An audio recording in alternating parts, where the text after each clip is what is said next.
Good morning, dear students, and welcome to today's session. Today we are going to start with the ISC collection of poems, that is Reverie. And today we are going to begin with the poem The Dolphins, which is composed by Carol Ann Duffy. Now, before we go on to discuss the poem in detail, let us first try to understand that what does freedom mean to us. Now, if I ask you the meaning of freedom, not to go by any dictionary, but to give your own definition of freedom, then I am sure that to different people the definition will vary. But actually, what does freedom mean? Freedom means to have the power or right to act, speak, or think in the way one wants. So, when we have no restrictions over our rights, our actions, our speech, our thought process, then we can say that we are in a free state. Now, why do we start with the poem The Dolphins? Because I feel that this particular poem, The Dolphins, is a befitting one to start with, because just few days back we celebrated the 74th Independence Day. We should indeed consider ourselves to be fortunate because we are all living in a free nation, a nation that is no longer bound in the chains of slavery, oppression, or suppression. Thanks to our freedom fighters and national heroes who have made untold sacrifices for giving us our rights. In fact, we are living in such a state where we have the liberty to raise our voice against injustice. We have the liberty to choose a career of our own. We have the right to education and, above all, the right to life. But then, when I reflect upon the question that have we really achieved freedom? Now, if I raise this particular question, have we really achieved freedom, then this question is debatable and it is open to arguments. Even you all will vary in your opinion, because when we talk of our rights, our freedom, our liberty, social equality, at the same time there are many social evils prevalent in our society even after 73 years of independence. When you look around, you see corruption, you see casteism, you see gender discrimination, you see the discrimination between the rich and the poor. There is hunger, there is malnutrition, there is social injustices. Many such evils are still prevalent in our society. So, still the question lingers, have we really achieved the freedom that our freedom fighters, our great leaders had envisioned? Now, in many aspects we are free. We have free to move to different places. We have free to choose a religion of our own. We are free to receive education. But at the same time, have you ever thought of those people who are not free,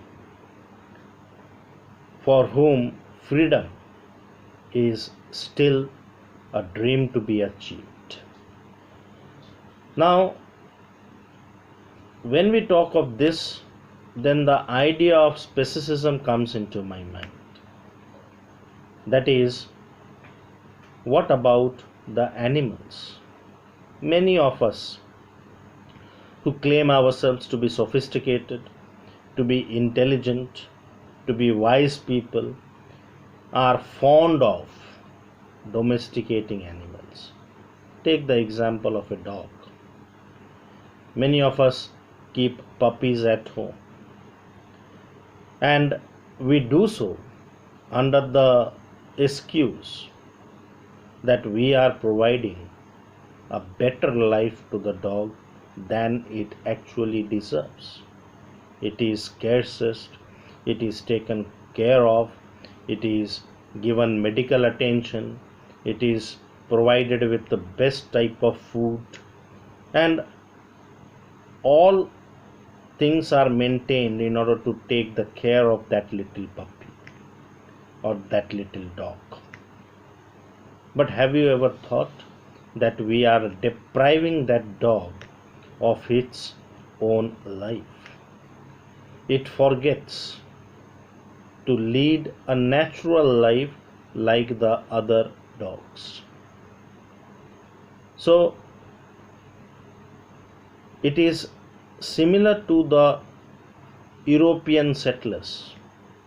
These European settlers, they started voyaging to different parts of the country, and they established their colonies in different parts of the world under the grab of civilization. So they made the excuse that they were civilizing the people. So we have the excuse that we are taming the animals.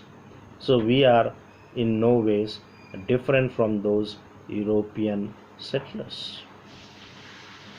So you see, this particular poem, why I am discussing with these things? Because this particular poem, The Dolphins, it presents a sharp contrast. A sharp contrast in the present state of a dolphin. The present state of a dolphin is that it is confined in the limited area of a pool. It is enslaved by man, and it is forced to do all those acts which men wish it to do. And the dolphin is retrospective, reflects back upon its past life of liberty and freedom when it was leading a free life in the wide expanse of the ocean. And in fact, the poem, The Dolphins, which is composed by Carroll and Duffy, is a dramatic monologue written from the perspective of a dolphin who remembers its previous life of freedom and bliss in the ocean and compares that freedom and bliss with its present life of confinement in an artificial pool, where the movement of the dolphin is constantly regulated by a man who has authority over it. And this poem falls into the category of a dramatic monologue, as I told you before. So since it is a dramatic monologue which is written from the perspective of a dolphin, so it becomes necessary for us to understand what a dramatic monologue is. In a dramatic monologue, a single person, who necessarily may not be the poet, utters the speech in a specific situation that makes up the whole of the poem. Try to understand. In a dramatic monologue, a single person who may not be the poet, utters the speech in a specific situation which makes up the whole of the poem. The poet speaks through the medium of an imagined character and achieves the same objective as that in a drama. The poet speaks through the medium of an imagined character and achieves the same objective as that in a drama. Now, when you read this poem, The Dolphins, you will find that in this particular poem, the dolphin is the speaker, not the poet. And in the rest of the poem, the poet makes use of first person plural, that is, we. He makes use of the pronoun we, which is first person plural pronoun, to take the readers into the world of dolphins. And this dolphin is forced to speak from their perspective about the effects of imprisonment by humans. That what is the effect on the dolphin because of the imprisonment by humans. The use of we throughout the poem is also indicative of the fact that the voice of the dolphin is a collective voice of all the dolphins, of all the animals, and their mutual understanding how they defined themselves in terms of each other. Thus, by giving voice to the dolphins, the poet has portrayed the oppression meted out to the dolphins. It is only through the monologue that the dolphin speaks of loss, dislocation, nostalgia. So it is the dolphin, and in the speech of the dolphin, what does the dolphin speak about? He speaks about loss, the loss of freedom, the loss of liberty, loss of every natural thing from his life. He speaks about dislocation, that how his habitat has been changed. Earlier, he had the wide ocean at his disposal, but now he has to move in the limited space in the pool. And he speaks of nostalgia. So he is nostalgic because he remembers his past life.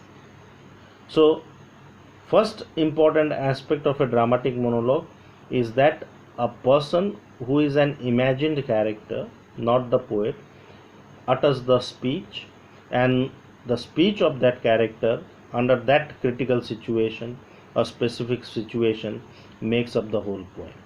So this poem is a dramatic monologue. Why? Because here the speaker is the dolphin. The dolphin only speaks, and the dolphin becomes the mouthpiece of the poet. And second important component of a dramatic monologue is action. So since we are using the word drama, that means there must be action. In a drama, the action is external. So when you read different dramas, you will find that there are many external actions in the drama. The characters act under a specific situation.